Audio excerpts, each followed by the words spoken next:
Ako môže film takejto obrovskej značky dopadnúť tak veľmi zle? Do kín práve dorazila akčná novinka Expendables 4. Táto séria sa začala v roku 2010, vtedy ju aj režiroval, aj si hlavnú postavu zahral Sylvester Stallone, ktorý sa pokúsil vytvoriť unikátny projekt pre fanúšikov akčného žánru, kde vlastne spojí všetky najzásadnejšie herecké legendy akčných filmov. A je úplný paradox, že séria, ktorá mala takú obľubu a na ktorej štvrtý diel sa toľko fanúšikov tešilo, dokázala prísť s takouto katastrofou. Film Expendables 4 je rozhodne najhorší film, čo som tento rok videl v kine a podľa mňa jeden z najhorších akčných filmov akože posledných rokov. Aby som to nejako upratal, tak jednotka vyšla v roku 2010, dvojka vyšla v roku 2012 a trojka vyšla v roku 2014. Čiže na Expendables 4 sme čakali celých 9 rokov. Od toho sme si všetci sľubovali, že proste kto všetko sa v tom filme ukáže, koho sme ešte nevideli, že ktorá legenda, či už staršia alebo mladšia. A vlastne z pôvodných hercov sa to číslo skresalo, tých nových tam nebolo až tak moc a aj tí, ktorí tam prišli, tak vlastne boli viac menej do počtu, ako napríklad 50 Cent alebo Megan Fox, ktorá sa do toho filmu absolútne nehodila. Akože bola sexy, ale celé to jej hranie pôsobilo ako keby bola v reklame. Proste ťažko povedať to jej hranie inak, ale proste to bolo neprirodzené a úplne divné. Proste ľudia čakali také mená ako Steven Seagal, The Rock,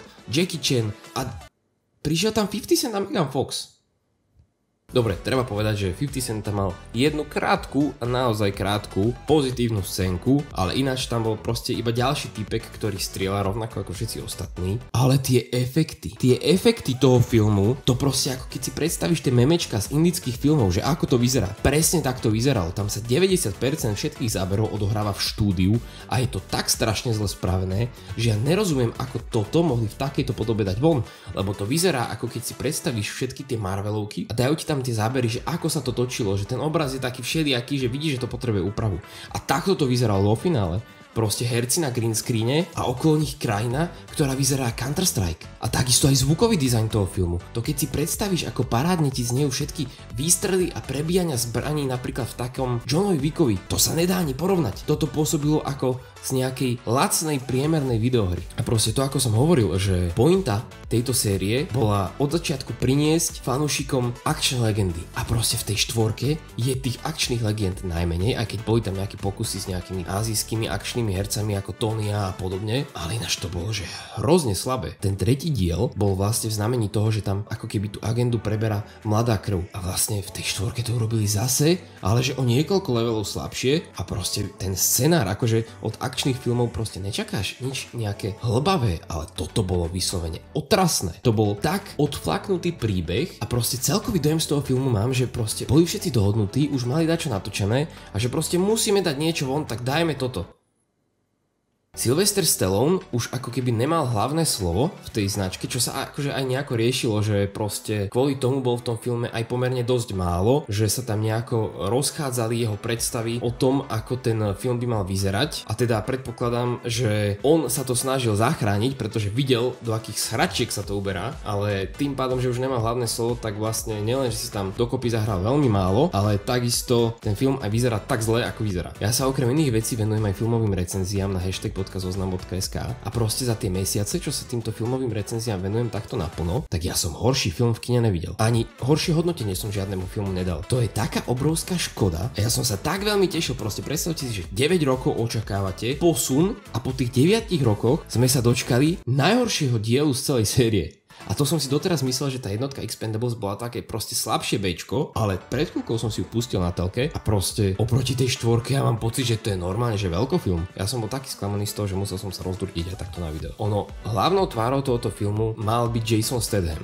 A v podstate sa ten film aj točí okolo neho, čo akože by nebolo zlé smerovanie tejto série. Boli plány, že po tejto štvorke vlastne Jason Statham dostane úplne svoj vlastný film v rámci toho sveta Expendables. Ale potom, aké fiasko je Expendables 4, tak ja pochybujem, že do toho bude niekto ochotný naliať peniaze, lebo toto neviem, že či vôbec zarobí, že samo na seba. A aj keď hej, tak proste ľudia majú tie recenzie na ten film akože dosť podobné, ako som to ja práve zhrnul v tomto videu. A to som si myslel, že Meg 2 bola celkom akože taká akčná blbosť, ale toto prekonalo proste všetky moje očakávania úplne do opačného smeru. Na známom recenžnom portáli Rotten Tomatoes má tento film fajnových 14%. Ja som tomu udelil 1 bod z 5, čo je podľa mňa aj tak, že veľkoryse. A to len preto, že tam bol ten Jason Statham, ktorý akože je proste stále vo forme a jeho action scény boli, že pomerne slušné, ale tam sa za nič iné proste body nedajú udeliť. Ten film nemá dobrý príbeh, je to hrozne zahrané, ako keby proste herci hrali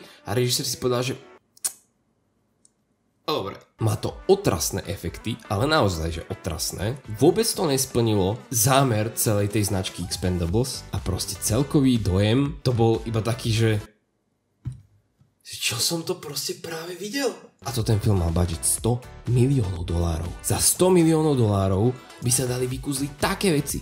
Napríklad tvorca, ktorý je že absolútne brutálne sci-fi, to si určite všetci pozrite, to je jeden z najlepších sci-fi filmov posledných rokov, akože určite, tak on mal budget 80 miliónov, akože dobre. V Expendables sú určite známejšie herecké mená, ktoré zožrali časť toho budžetu, ale ako to mohli vyplúť von s takými efektami? Jednoducho aj tá kamera, proste je to také roztrasené, zvláštne, nevýrazné. A keby tam nebol ten Jason Statham, tak ja sa normálne že nudím. Ako ten film dostal, že R-kové označenie teda. Mal tam byť akože drsnejší jazyk a kvázi proste väčšia krvavosť, tým pádom je to akože mládeži nedostupné. Ale tá krv je tam umelá, teda digitálna, ten jazyk je tam taký, že dobre, padne tam zo pár nadávok, ale nič extra. A proste keď už sú tam nejaké že brutálne killy, tak vyzerajú smiešne, lebo sú spravené digitálnymi efektami a proste sú to digitálni panačikovia, ktorí sa tam proste rozprsknú. Takže wow, strašná brutalita.